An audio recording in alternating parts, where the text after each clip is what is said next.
ब्रह्ममुरारिसुरार्चितलिङ्गं निर्मलभासितशोभितलिङ्गम्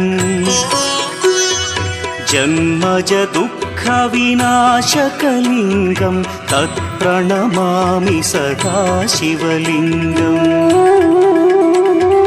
देवमुनिप्रवरार्चितलिङ्गं कामदहन करुणाकरलिङ्गम् रावणदर्पविनाशकलिङ्गं तत्प्रणमामि सदा शिवलिङ्गम्